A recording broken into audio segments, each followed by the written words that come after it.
the Akko's new Silent Penguin tactile switches. These are the new switches from Akko that are really good.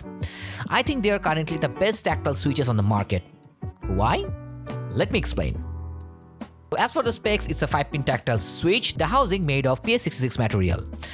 The stem is POM with silicon dampeners attached to the rail. It uses 19mm springs. The switches come in factory lubed. Actuation distance is at 2mm with 50 gram of force, and the switch bottoms out at 3.3mm distance with 65 gram of max force. Now let me explain how the switch feels. It has a P-shaped bump. That is, the tactility starts right at the top, which is at 0.4mm distance. The bump is quite sharp but not too aggressive, with a rounded feel, and is quite smooth. The peak force is around 58 gram.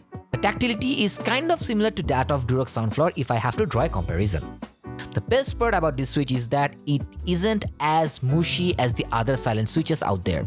It felt more like a cushioned type feel during each press. The bottom out distance is a bit shorter at 3.3mm, and to be fair, if it were a bit higher, like in the range of 3.5mm, that would have been amazing. As for the rebound feel, it has a snappy rebound that I actually really liked during the typing. As for the sound, it's dead silent. You're going to hear that during the sound test. To be fair, for the price of just 31 cents per switch, I don't think anything could beat it right at this moment. In short, you're going to get an amazing tactile experience, but without any sound.